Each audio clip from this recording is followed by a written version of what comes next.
Our first speaker is Carmen LaBerge. Carmen has been a dear friend for so long. We first met we were doing Young Life together in college, so that's how long we've known each other. So Carmen LaBerge is now the host of Mornings with Carmen on Faith Radio. She is also the author of Speak the Truth, How to Bring God Back into Every Conversation. Some of you were lucky enough to get one of the copies that she was able to carry on the airplane to us today. So let's give a warm welcome to Carmen LaBerge. So this is a conversation that I have in various ways every single day. And so it might feel like a new conversation to you. You might feel like you're trying to have this conversation in isolation. Everybody in America is having this conversation. We're just not having it together.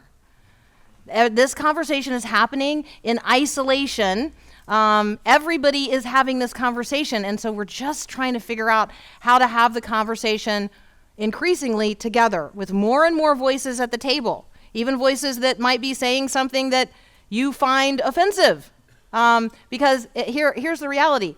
If we're not talking with people who disagree with us, then we are literally only talking in our silos of agreement. And that's, there's names for that. None of them are nice, and we don't want to be that. All right, so let me start with a question. This is just a popcorn answer to the question. Why are you here today, and what is your hope for what you hope we're accomplish or get out of this? Just throw them out there.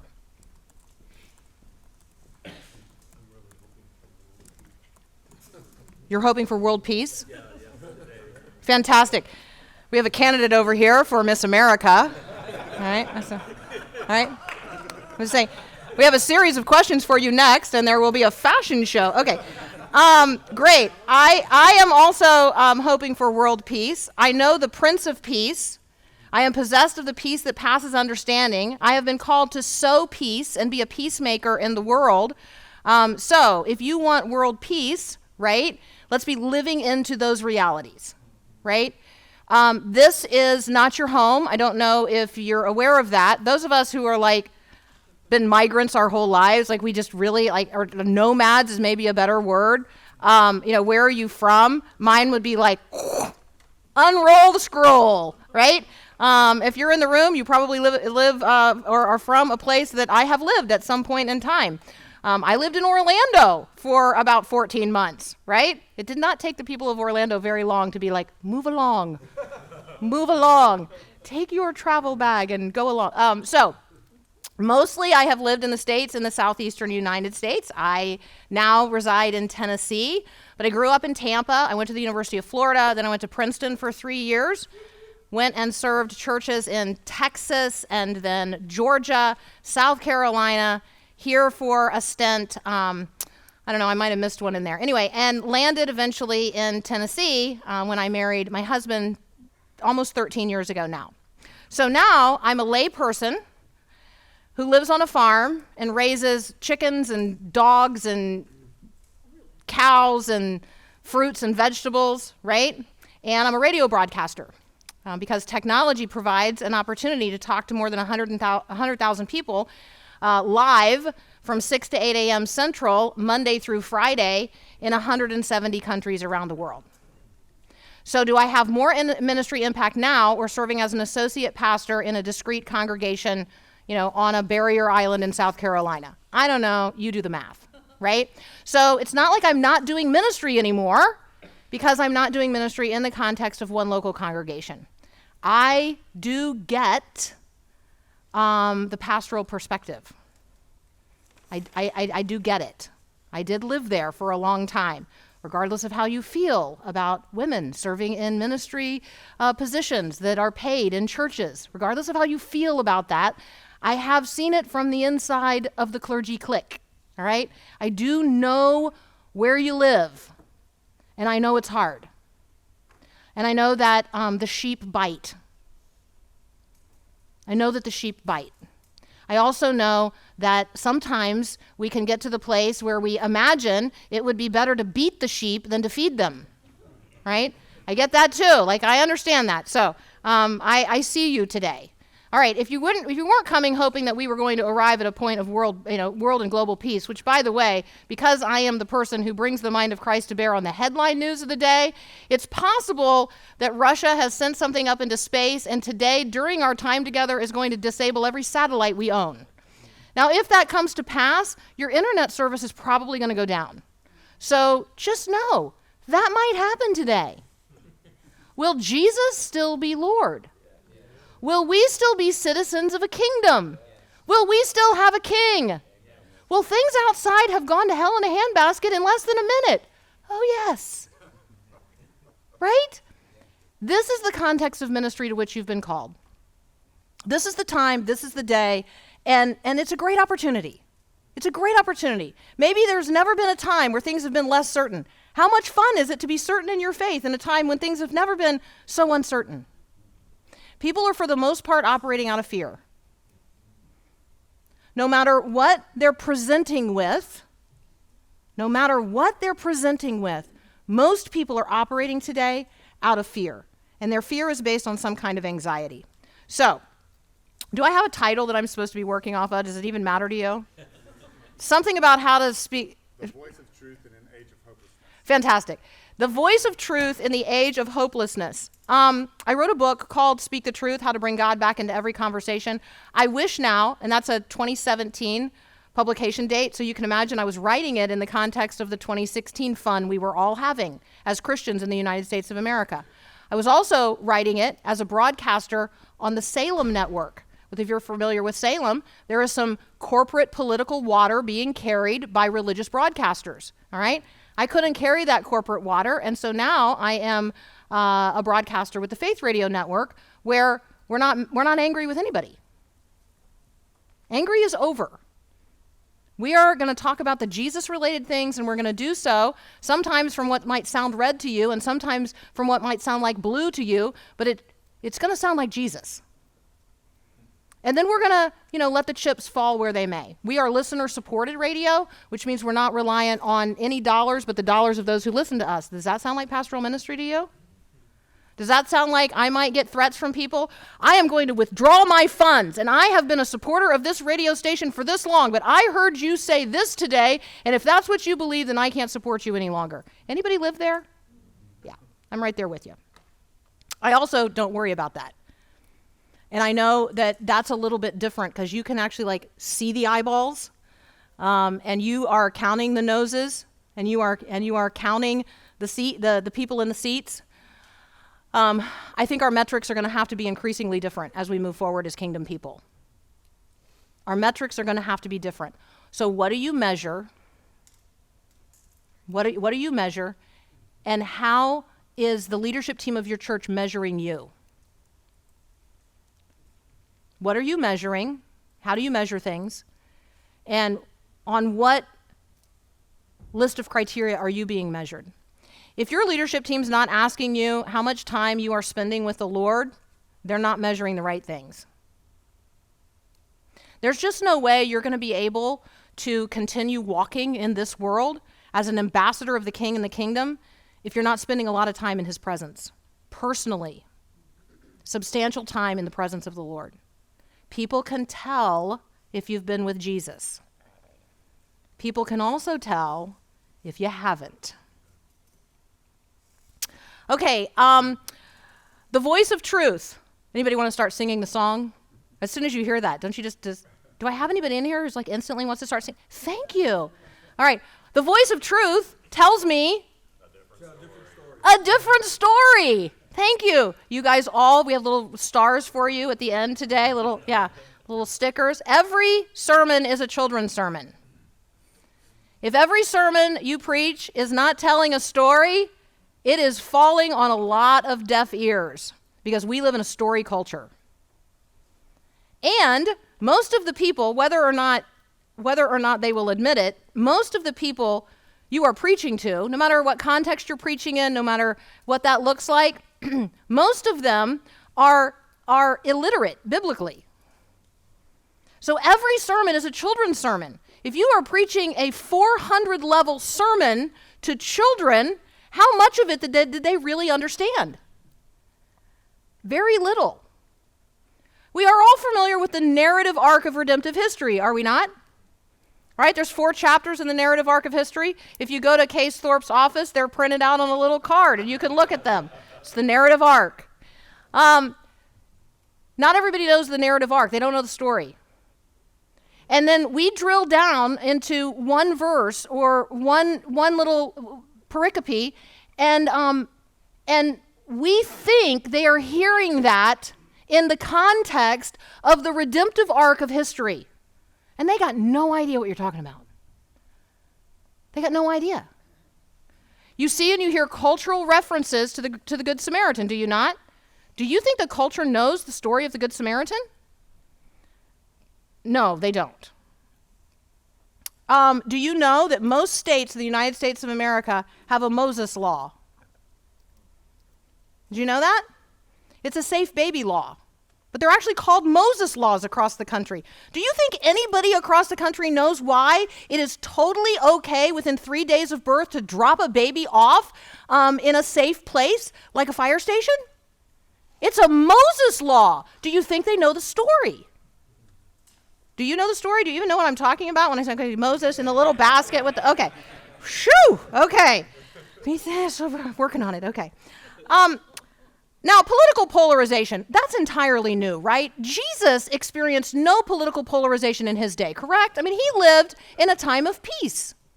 No. On their way to Egypt, the entire road would have been lined with crucified people. It wasn't just all the little boys in Bethlehem who were slaughtered by the Romans. The Romans had become very proficient in the political art of fear and death. And it wasn't just political polarization between the Romans and the Jews, right? Because everybody among the Jews was at peace with one another in Jesus' day. There was no conflict. There were no factions, right? I mean, you're allowed to talk. Like every sermon is a children's sermon, and children wiggle and they move around and they talk over you and they shout out. So, liberate yourselves from the sense that we're in church, and instead let's, have a conversation together. Political polarization among the Jews during Jesus' day. Some of the factions were Sadducees, Zealots, Pharisees, Essenes, Herodians, pagans. I mean, we had all kinds of people, right? And Jesus made peace with them all. He never said a nasty thing to anybody. He never called anybody to account. He certainly never, called somebody out as a viper. No, he wouldn't. A hypocrite. Okay. So if you want to know how what the voice of truth sounds like in politically polarized times, then treat the voice of truth as if it belongs to a person. Truth is a person. You know who I'm talking about, right? Jesus said of himself, I am the way and the truth and the life. I had this thought the other day. We think of Jesus as being the life, as the life, like the life that is to come, right? Jesus is the way and the truth and the life. Well, Jesus is the way to the life as well. And so the way of Jesus and the ways of Jesus are patterns that we need to learn. You're saying to yourself, does she have an outline? Yes, but it's like 6 pages long, and I'm like in the first paragraph. Because the political polarization in the days of Jesus point is one I want to be sure that you hear. I think we imagine that we are the first small k kingdom of people living in polarized times where the voice of truth is hard to hear, or where people who think they hear the voice of truth disagree with one another. Because that's the real challenge, right? We're like Jews in the house together who no longer agree on things. Well, that could not be more like the first century. Couldn't be more like the first century.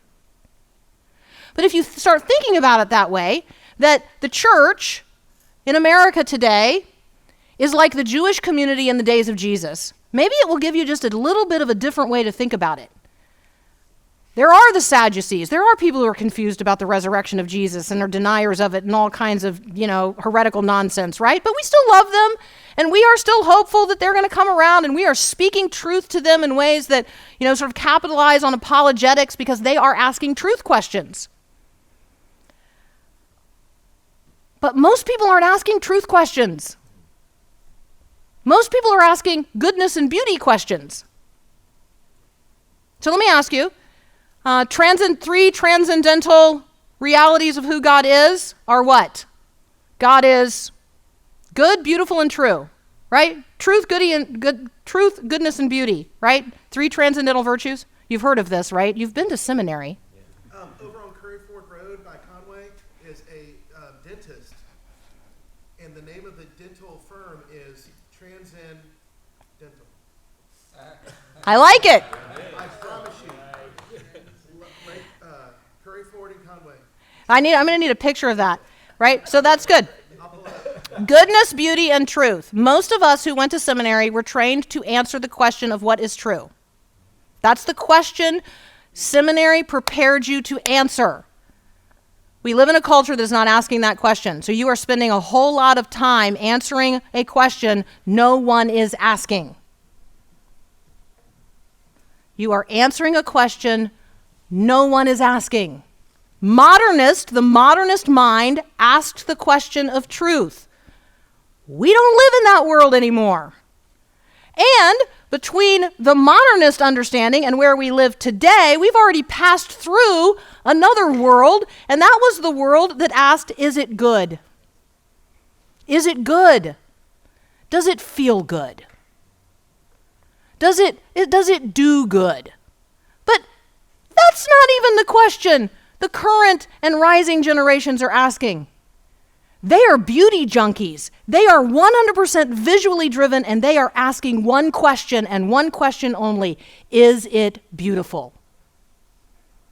So the book I wish I had written, instead of the one that I wrote, I don't want people to just speak the truth. I want us to do the good and demonstrate the beautiful.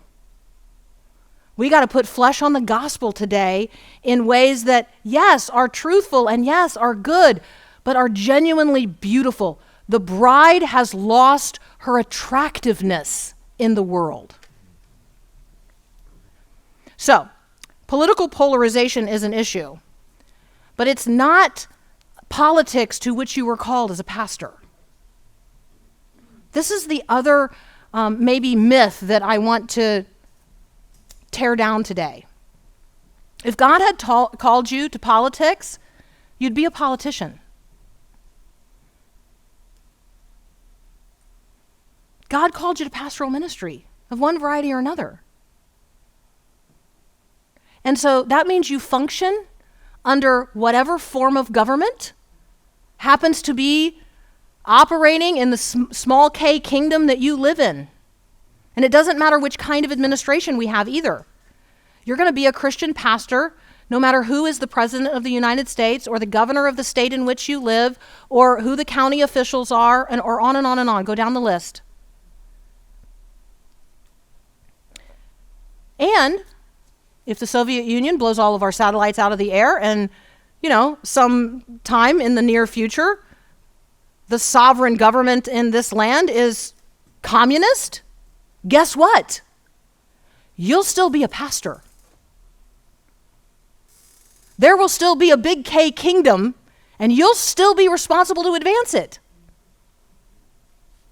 If you've not sat at the feet of and spent some time learning from and letting your congregation hear the stories of our brothers and sisters around the world who live under other forms of government, under real persecution, those are the stories you need to let them hear, or you need to tell them yourselves. The voice of truth today is not going to sound like the apologetics that we learned in seminary. It's not.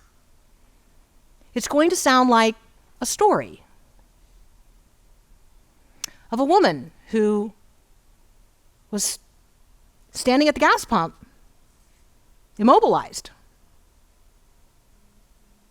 She's got a kid strapped in a car seat in the back. she's got fumes. She's running on fumes. And she can either spend the $12 that she has putting gas in that tank or paying for the child care so that she can go to work.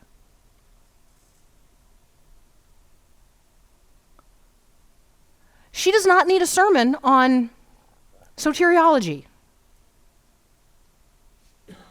She needs goodness and beauty. Somebody to do some good and make the gospel visible to her. So, if you have reduced the gospel, and I'm confident that if you're here today, this is probably not you, but if you have reduced the gospel to a certain number of prescribed points along a plan, if you have reduced the gospel to the individual salvation of a person. Now, both of those things are important, all right? I came to Jesus through the ministry of Young Life. I can do the 4 points in a poem. I have walked the Roman road. I have been baptized as a Presbyterian, as an infant, and more recently as a Southern Baptist, because not everybody recognizes the same baptism, all right? So, I'm good with church doctrine and leadership and coming under the submission of the authority of a local church and doing what is necessary to become a part of that local body. I get it. I also get that there is something a whole lot bigger than the way in evangelical America we have reduced the gospel to whether or not you are going to heaven. I certainly want you to go to heaven, and Jesus is the only way to get there, and he is the way and the truth and the life and the door and the bread and all of it, absolutely, 100%, only way. But between here and you going to heaven, he wants you to represent him in every moment of every day, in every way that is consistent with the gospel.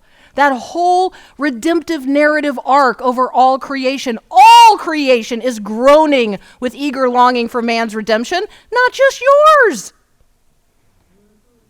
All right, so speaking the truth in polarized times is actually no different than speaking the truth in politically peaceful times, although I don't know when that was. I mean, when people talk about the good old days, do you know how far back you got to go to get to the legitimately good old days? That is pre-fall and nobody around. That's it. That's the only time that God was good. Since then, it's broken, messy, needs help, needs redemption. It has needed redemption since then.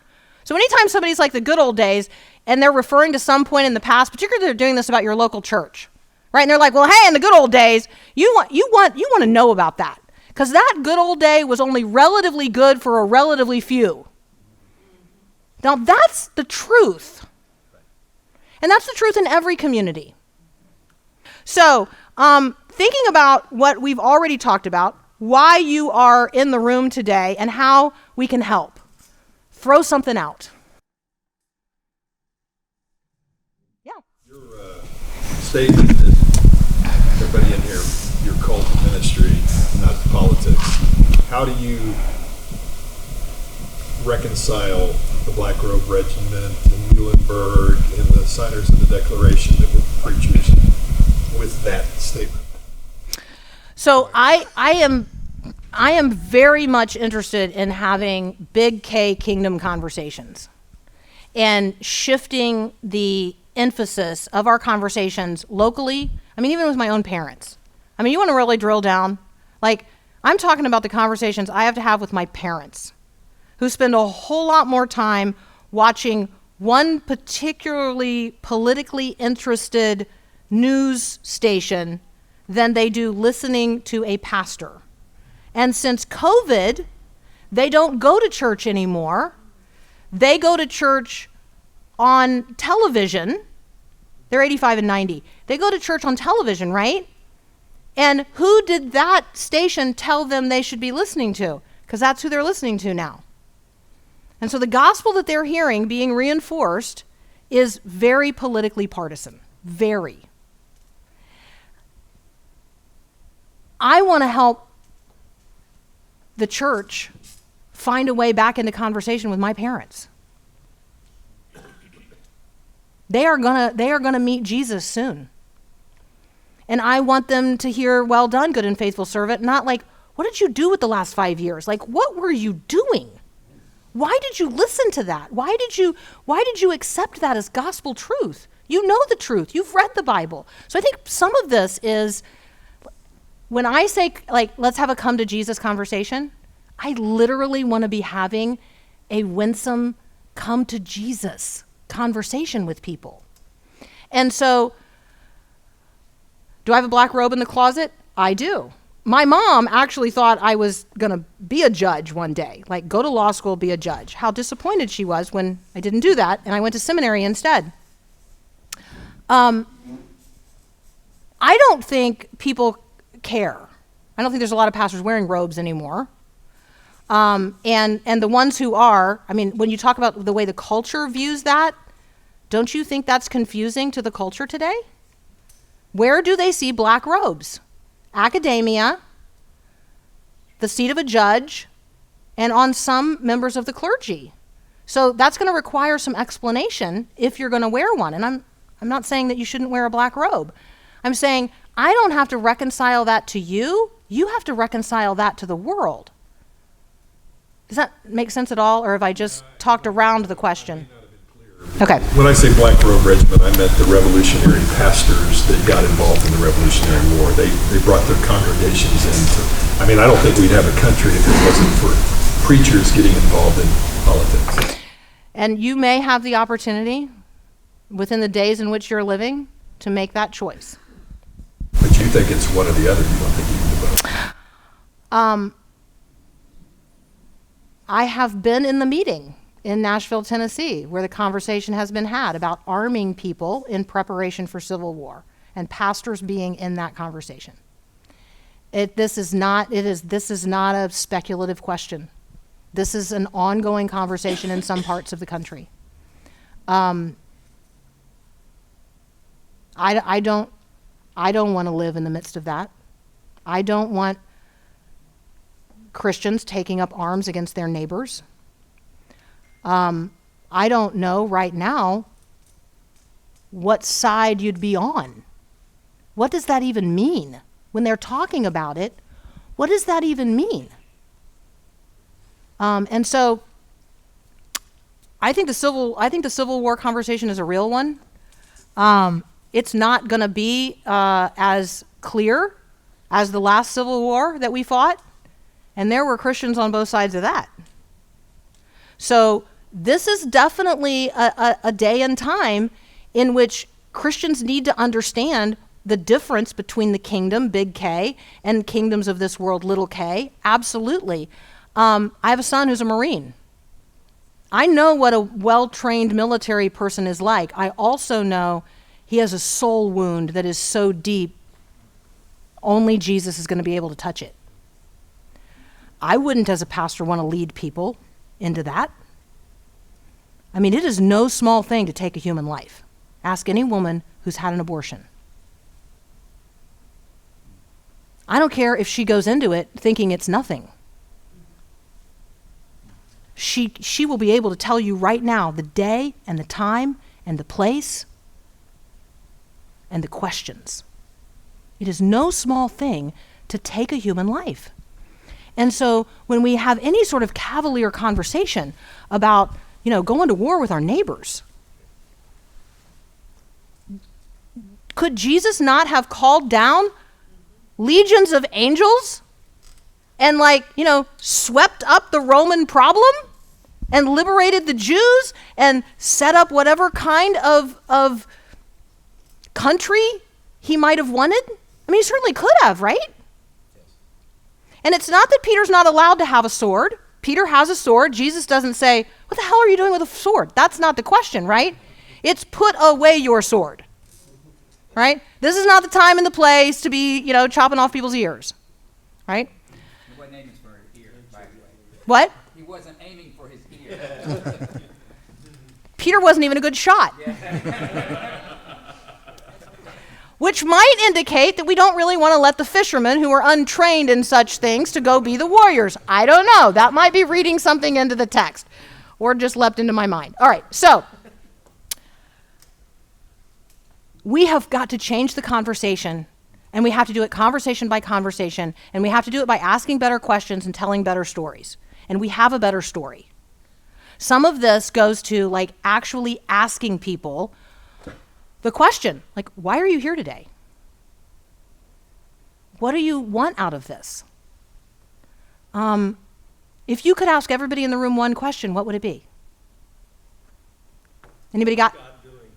What is God doing? Okay, your assignment is the Experiencing God curriculum by the Blackabees, all right? If you've not done it or you've not done it recently, take your people back through experiencing God. And you're going to say to yourself, we did that 20 years ago. It's refreshed. It's now in the 3rd generation, all right? It's worth doing. Just because you did it 20 years ago doesn't mean the people have ever done it or remember doing it when they did it. And so just because you don't want to re-till the same soil, it is soil that is untilled in the human hearts of America today. We have to go back and do the basic things. We have to go back and do the basic things. They don't know the basics of what it is to be yoked to Jesus as their rabbi.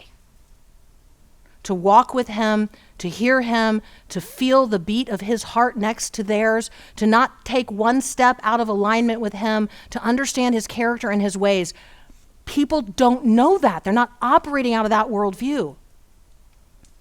So, if I could encourage you to do one thing today, it would be change the conversation by asking more questions, stop answering questions people aren't asking, and tell better stories. You have the best one out there. All right, what else? He's got a mic because he wants to record the question. So here we go. We got a friend over here.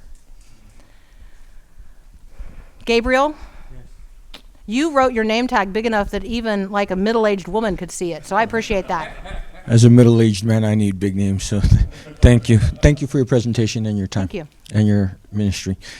You mentioned great values, what is good, what is beautiful, what is true. Recently, there was a report by an Asian American evangelical leader. He says that the 4th value that the generation is looking at is what is just. He says that is one of the questions of millennials or Gen Zs. And some people collapse what is good and what is just together. So others don't. Let's collapse what is beautiful and what is just together. Yeah. I don't think you can have beauty without justice. Yeah. I wish more people thought in that integrated form. It's not been my experience. But I just wanted to add that there's a whole study on, he did a whole report on a certain generation asked, the pre-modern or the modern asked, what is true. Another asked what is beautiful. Another asked what is good. But there's a whole generation asking what is just. So I just wanted to add that to your great presentation. Thank you. That is very helpful. Thank you. And essential. So when there is a vacuum, something is going to fill the vacuum, correct? Yes, my mother would say, when there's a vacuum, something sucks. Go ahead. Okay. Go ahead. So I'm just thinking, you're creating so many thoughts. I feel like the cowboy that jumped on his horse and tried to ride off in 4 directions, right? He couldn't do it. So if there's a vacuum, then something's going to take its place. So are we at this discussion of the political the political tension because we have abandoned the real message that should have been preached or should be preached in exchange for, because the pulpits have forgotten Jesus and they've allowed the culture to dictate the conversation rather than we dictate the conversation of Jesus? That's a question back, but I'm trying to find, where do we cross that boundary where we have become so politically charged that we don't want to have conversation with one another because we don't like the difficulty of it, and